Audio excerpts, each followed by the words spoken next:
psychiatrists demand the absolute right to determine what is best for the so-called mentally ill. After all, the mentally ill are crazy and unable to evaluate their own treatment.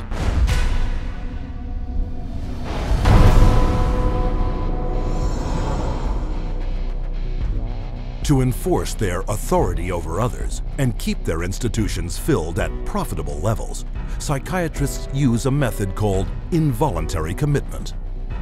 When you go to a real doctor, say a family doctor or a cardiologist, a patient always has the right to refuse treatment. So there is no such thing as involuntary treatment when it comes to clinical medicine as practiced by real doctors. Psychiatrists, of course, believe that people can be treated against their will. In 1956, psychiatrist Winfred Overholser presented a plan to Congress intended to take involuntary commitment to a whole new level. The plan: purchase 1 million acres of Alaskan wilderness, build a huge mental asylum, and change the commitment laws so that anyone could be shipped off with no more than a simple nod from a psychiatrist.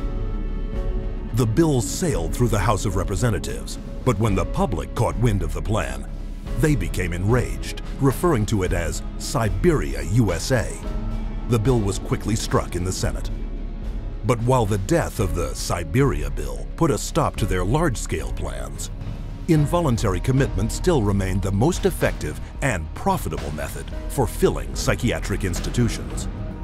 Again, the person has committed no crime and has no trial and is sent directly to a mental hospital, which is really a prison. How many people go to an insane asylum and say, please lock me up?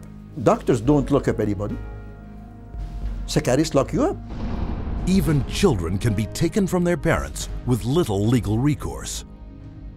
They just invaded our home. They came in with officers. Our kids were scared. You know, they come in with pieces of paper and say, you're giving us your kids. And it's like, you know, how can they just come in and do that? She said, you could be arrested for medical neglect. And I said, but how is that when, you know, this is my child? And I see that he doesn't need that much medication. Why would you threaten me with something like that?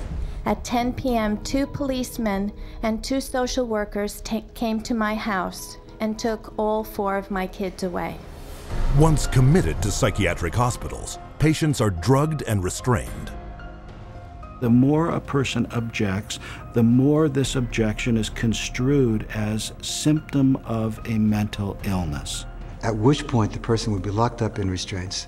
There would be the ankle, the knee, the waist, the head, the wrist, and the shoulder restraints. And if, when that process was happening, if there was almost any resistance at all, the person then would be medicated to a point where they would almost be knocked out.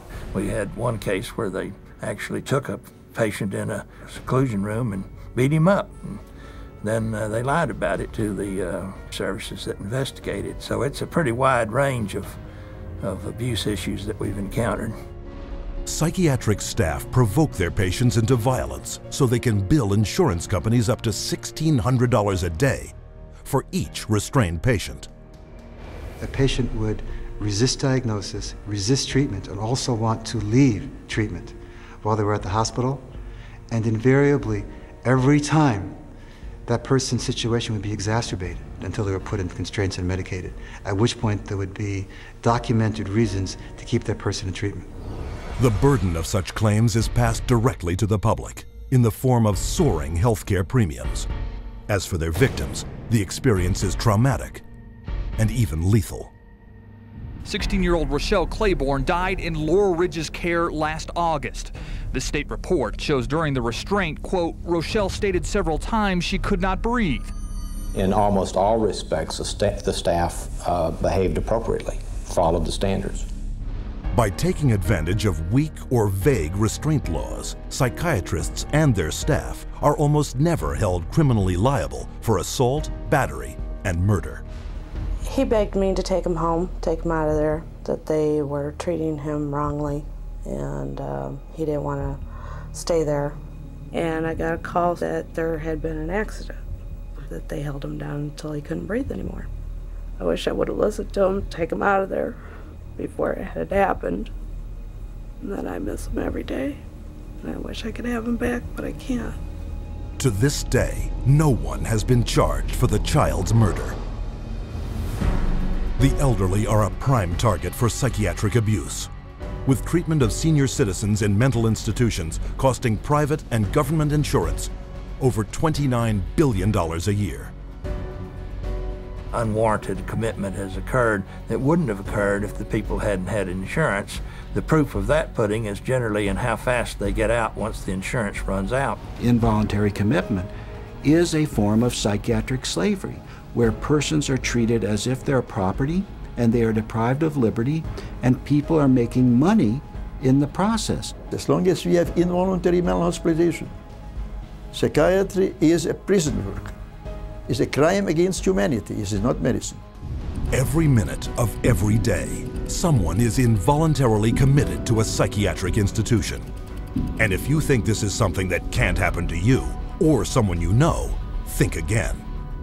Every 75 seconds, someone in America has been committed against their will. And with over $1 trillion allocated to U.S. hospitals since 1965, psychiatrists have carved out for themselves a lucrative commercial enterprise, hidden behind a dubious interpretation of the law. But all too often, psychiatrists commit crimes too blatant to be ignored.